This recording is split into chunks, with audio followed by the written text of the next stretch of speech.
So let's start with Epstein. We've had Trump now realizing, Simon, that he cannot sustain a House vote. He's not only going to lose it, but he's going to lose 75, 100 people. So what does he do? He says, okay, never mind. Go ahead.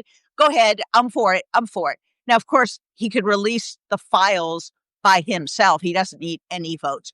How significant is Donald Trump's complete capitulation on this? Well, I think he's had a whole series now of extraordinary defeats that are weakening his presidency in sort of a dramatic way. I mean, just a few weeks ago, the Senate voted to roll back all of his tariffs in what was a extraordinary rebuke of his central domestic program.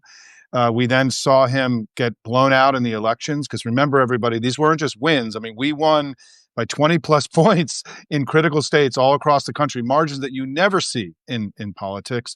Third is that I think we're now, Jen, beginning to understand that we really did win the shutdown. I know that emotionally it may not feel that way for some people because it ended sort of prematurely and abruptly. But based on data, polling data that we got over the past week, Trump took a huge hit during the shutdown, somewhere between 4, 5, 8 points, depending on the poll. It contributed to our large election margins. And now he has this, the Epstein scandal exploding in his face, retreating. And I think just if I can make one point is that I think it's very important for everyone to remember as we go forward, this is not just about the release of the files. There were a lot of emails released last week that implicated Donald Trump directly in what Epstein was doing by Epstein himself. It raised questions about Epstein's relationship with Russia and whether he used compromise against Trump with the Russian government. This thing exploded now. And so even if they somehow push off the release of the files for a few weeks, few months, this thing, Donald Trump has taken an enormous hit in credibility. It's clear now that they were leading a cover-up, an illicit, terrible cover-up. And this thing they've lost control of this thing. And so I think together, Jen, what we've seen is that Donald Trump is now in a very weakened state. And when Donald Trump isn't strong, he is the ugliest political thing that any of us has ever seen. Absolutely. Now, someone in the chat asked if we had seen that powerful new PSA from the victims. Yes, we have. It is heart-rending. And that's why Donald Trump cannot make this go away. The victims have come forward. They're real people. Americans can grasp that. And remember, this lived for years within the ecosphere of MAGA. We are going to have on the Contrarian this week, I'm going to be interviewing the woman responsible for that PSA who deals with exploitation and trafficking of girls and women. Norm, this is also about the corrupt Justice Department. The through line in this is that you go from vindictive prosecutions, pardons of cronies and the January 6 people to this. This is really about, yes, about these women getting justice, but it's about corruption. That's right, Jen. Donald Trump is doing the opposite of the American idea of rule of law. He's prosecuting the innocent and exonerating and excusing the guilty, including those who have attacked our men and women in blue, over 140 of them pardoned in connection with January 6th. He's pardoning his cronies right and left, often in association with campaign contributions. But the worst corruption, I think, the single worst thing that this administration has done, and by the way, even its allies like Mike Chernovich are saying the corruption is out of control. The worst is the treatment of Ghislaine Maxwell. Here is a person, Trump sent his own handpicked defense lawyer, who's now the number 2 at DOJ, Todd Blanche. He asked her embarrassing softball questions to exonerate Trump. He ignored information that we now know is in these Epstein emails. There's a dispute about how much of those documents or information he had. But she's a known liar. She clearly lied. Everybody said so even before we saw these estate emails from the House, thanks to your undaunted Robert Garcia and the rest of the House caucus. And then he moves her from her prison where she's serving time for child rape ring. I mean, imagine that, to a country club prison where the staff is serving snacks to her visitors. I mean, it's so unbelievable she's being pampered. That is the worst. In order to have this interview that supposedly exonerates Trump, and it's clearly a lie. There's things like she says, well, I never saw Donald Trump in Jeffrey's house. We now have an email that says Trump spent hours with a victim in Jeffrey Epstein's house. So there's a corruption. The list, it's now hundreds of instances, this encapsulated. And Simon will tell us affordability, healthcare, corruption. That is why there was such a wipeout on November 4th. Absolutely. Simon, the question now for me is whether this begins to carry over. Republicans still have the problem on healthcare. Regardless of how the shutdown ended, healthcare access is going to be lost for 20 million or so Americans unless they change those subsidies, unless they continue the Biden-era subsidies. Do you think that weakening him in this way is going to get House and Senate members to be looking around thinking, oh boy, maybe I better do something about this? Yeah, I mean, the way to think about this is there are thousands of ambitious Republican politicians and elected officials all across the country running in competitive races in 2026. And they're all polling, they're all looking at all the things that are happening. And what they're seeing is an unbelievably unpopular leader, an agenda that's even more unpopular. And now they're going to be running with Epstein too, right? And so part of what's happening is that all of these candidates that have to run with Trump now in 2026 are starting to freak out and realize that this is going to be unbelievably difficult. And you have the second thing, Jen, that I think is something we should all cover very closely, which is that starting in January, every local and state government in the country is going to have to start dealing with the reckoning of the harms that Trump has brought, the economic harms, the healthcare harms, the budgetary erosion because of the slower economy. And you're going to have months and months of coverage of local governments struggling to deal with the harms that Trump has brought to the country. So they have no escape from any of this. And what's going to start happening now is there's going to be increasing pressure for some kind of major course correction. You've already seen it with the tariffs, right? Where the Senate rolled it back. You've seen it in the House where 13 House Republicans have written a letter to the Speaker saying, we need a deal on the ACA subsidies. You're seeing it in the way they're talking about the subsidies now, which is they want to not do that, but they want to do this other mythical thing that they've been talking about, right? But recognizing that they're on defense and in retreat on this. And so, yes, they are trying now to sort of come up with a response to the reality of how devastating Trump's presidency has been for the country and for their own political prospects. And when you've got thousands of elected officials all around the country, all of a sudden seeing their political careers in jeopardy because of Donald Trump, there is going to be incredible pushback on the National Party to start course correcting. I wrote about a great little bit of data, Jen. I know you like data. In North Carolina, a right-leaning think tank released a poll a couple days ago showing that the generic ballot in North Carolina, which is, are you going to vote Democrat or Republican for the state legislature, shifted 5 points from September to November, meaning that Democrats now have a 4-point lead. We have not had a 4-point lead in the generic ballot in North Carolina in probably, I don't know how many years, right? Many, many years. And so every North Carolina politician is watching their prospects erode under Donald Trump. And I can't tell you what this is going to mean. There is going to be a demand for the National Republican Party for him to do something to alleviate this. And it's going to continue to erode his authority over his party, as we're going to see this week. Yeah. And one thing that data also showed is that our friend Roy Cooper is building up a big lead. So having that is a important flip. Simon mentioned the tariffs. Donald Trump has now figured out we have an affordability problem. So what he did, he's searching for ways, how could we make things more affordable? So he's decided to roll back a couple of his tariffs on coffee and other things. He is in retreat again. And we see now that they are just out and out lying. Inflation's down, prices are down. I mean, they're just making shit up. Simon pointed to the political ramifications, but Norm, that case is also going to the Supreme Court. How soon do we think the court is going to weigh in on tariffs? And if it wipes them out, it may be a backhanded favor, but Trump is going to freak out when his centerpiece is crushed by this right-wing Supreme Court. Yeah. Trump's consumer tax, his effort to impose additional costs as part of his misguided flexing, he's so dumb. Trump, we say Trump always chickens out, Jen, taco. The tariffs are an example of taco, but it should be taco. Trump always dumbs out too. I mean, it's so foolish what he's doing here. He's put a tax on Americans. Of course, prices have gone up.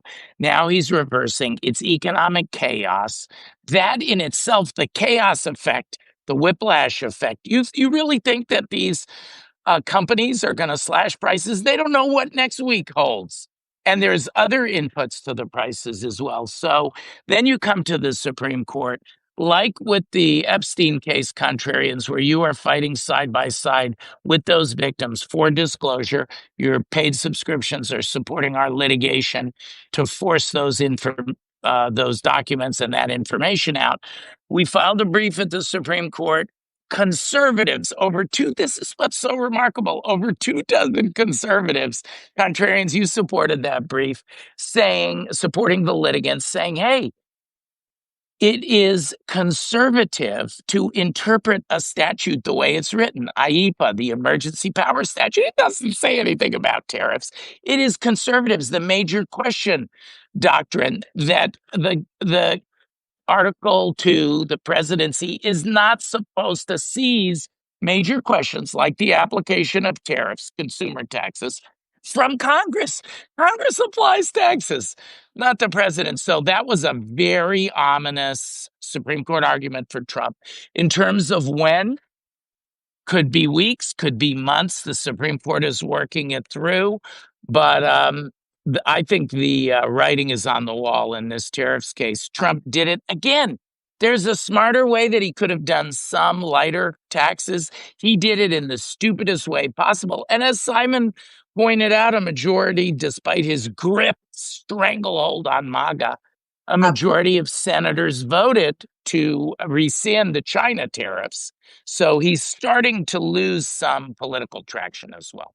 Simon, should we be spending those $2,000 rebate checks from the tariffs? Should I be putting a down payment on anything with that money?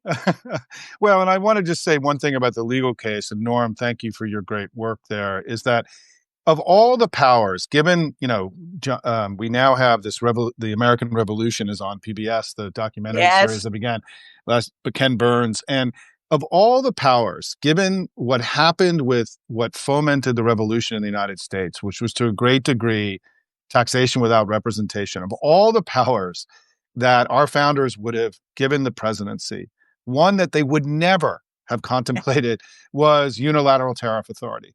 And so it is that much more of an affront to our entire history and tradition as a country. It's such a betrayal of the United States, these unilateral tariffs that in my view, are the greatest abuse of power by a president in all of American history, because Donald Trump by himself has altered the economic relationship of the United States to every single person in the world without consultation or the assent of Congress. In terms of so I think, Jen, the answer is no, I don't think we should be spending those checks. And I do want to say that I wrote this on my Substack this morning at Hopium Chronicles, is that Trump's post last night about the retreat and about him changing his position was so obviously insane. And his language and, he's becoming much more unhinged as he gets scared and feels threatened. The idea that we're not having a serious conversation about how batshit crazy he really is. Yes. It's kind of stunning to me, actually, because not only did you have that statement last night, which was among the craziest things that he's ever uttered or written, but you had that interview on the plane on Air Force One the other day where he was asked about the MRI, where he kept saying, they were saying, where was the MRI? Like, what part of your body was it in? And he kept saying, it was the greatest MRI ever taken in history, right? Like, it was unclear that he even could follow the course of the conversation that was happening. Yes. And so I think this other element of what's happening here is that as his fortunes fade, as his powers ebb, as the country turns on him, as he just had a brutal repudiation in the elections, as he lost the shutdown battle, as he's getting, having his own party turn on him, he is starting to lose it, and he is starting to really melt down, and it's dangerous for the country. And what it means is that we have to anticipate he's going to do extraordinary things like invade Venezuela, right, in the next few weeks, because he's desperately needs to change the subject from a story now that is breaking very, very hard against him. And we at the Contrarian, before it was popular, before the election, were imploring the legacy media. The guy is nuts. Why aren't you applying the same standard to him that you're applying to Joe Biden? So you are absolutely right, Simon. Norm, I know that you are going to have to duck out shortly. So friends, if Norm runs for the gate, it's because they're literally closing the door on him. So do not be distracted. We will persevere without him. Simon, I want to talk to you about 2 elections. Yes, there are more elections this year. First of all, the Tennessee 7th. We are going to have Ms. Bain, who is the Democratic nominee. This is a very deep red district, but Republicans are pouring money into it. What's going on? Yeah, I think the way to think about where we are now is the election landscape for the country has shifted between 7 and 12 points towards us. And what that means is much more is possible for us now. You're seeing it in the Senate poll or the polls in Alaska, Iowa, Maine, and North Carolina, and Ohio, and Texas, and Florida, where all of a sudden states that are critical battleground states for us in 2026 are very competitive, or we even have leads like we do in North Carolina. And so now what happens, in addition to sort of the map shifting for 2026, is there are 2 special elections that are coming up in the next few weeks where Democrats have opportunity. One of them is in Tennessee 7. This is a very tough district. It's 21 point. It's a Trump 21 district, but we have a great candidate who I know you're going to be interviewing, Jen, in the next day or so, Yes. who's lit a lot of the country on fire. There's a lot of enthusiasm. It's going to be a hard race, but people are working really hard to see what we can do there. Obviously, flipping a House seat at this point would be an earthquake in American politics. But the second one is in Miami, the city of Miami, not the county of Miami-Dade, but the city of Miami, an election, a seat that we've not won since the 1990s. Our candidate, Eileen Higgins, got the most votes in the election. There's now a runoff on December 9th. The 2 Democrats got 53% of the vote combined. I spoke to Eileen over the weekend, and what she said is like, look, this national shift you're seeing is happening here in Miami too. And also they have the combined thing of Trump trying to deport the Venezuelans and the Cubans, which will dramatically disrupt the economy and life in South Florida. So there is also a race in Miami on the 9th of December where we have opportunity. And so, yes, in the near term, if you guys want to keep going, there are 2 races where you can volunteer, give money to help continue this winning streak that we're on and carry it on into 2026. Absolutely. And don't just look at the outcomes. They're within reach. Look at the margins. Yep. This year, the margins are very telling. What polls tell us is well and good, but the ultimate poll is at the ballot box. Absolutely. Norm does have to catch that airplane. So very quickly, Norm, before they close the door in front of you, what are you looking forward to other than getting to your seat? As part of the reception of the wonderful new PBS series, which Ken Burns has on the American Revolution. We've talked about it here at the Contrarian. I'm reading Rick Atkinson's 3-volume history of the war. I just finished last night, volume 1, which ends with Washington's surge at Trenton and at Princeton. And I'm looking forward to starting volume 2 on my plane. See you, Very Contrarians. good. Very good. Simon, what are you looking forward to? I'm looking forward to Democrats not feeling down, and for Democrats to understand that we are stepping into our own power now, that we have to have that with Trump's weakening on our incredible election win, that we much more is possible for us now, and to look at this time as a moment of opportunity for us and not a moment of retreat, and to sort of shed off some of the ugliness that we've been feeling about the country, about our own prospects, and to realize and to enjoy being on offense and to be, and winning. I mean, I talk a lot about, Jen, if I can just do this quickly, I talk a lot about how for Trump, his essential orientation in the world is about weak and strong, strong and weak, and winning and losing, succeeding and failing. And we have been the party that has felt weak and failing and losing. But now it's been inverted, and now we're strong and he's weak. We're winning, he's losing. We're succeeding, he's failing. And that, taking away his strongman foundation, is one of the central political projects together that we all have to take on. Because if you take it away, what's left, right, is this clownish buffoon, this painted man, this big blubbery baby man, as I call him. And I think the country is beginning to go through their own orange emperor has no clothes moment. I mean, I'll end you with one final data point. The Navigator polling that came out on Thursday, 16% of Republicans now regret their vote for Trump. That is a big number. Wow. It's a big number. He is in significant political, physical, and cognitive decline. It's time for us to have more ambition and to fight harder, because when we fight, we win, Jen. Absolutely. I am looking forward to rewatching, because I got a sneak preview screener of the Ken Burns series. I also had one of the greatest thrills of my career interviewing he and one of his co-directors, Sarah Botstein, who put together this magnificent piece. It has so many lessons for us. And one of the lessons, Simon, is that it is hard. We tend to make a very glossed over history of the United States. People in powdered wigs, they shot down the British and then they marched to victory. It was bloody. It was painful. It was brutal. It was devastating. They did not think that they were going to absolutely sail to victory. That was not assured. And if we remember that nothing was easy in our history, that everything has been a struggle, then I think it gives us more confidence now. It doesn't make us weaker. It makes us more confident. We have had our trials and tribulations, and we have come through them, whether it was the revolution, whether slavery and the Civil War, depression. We are a resilient people, and we do lose our way from time to time. There is no putting that any lipstick on the pig on that one.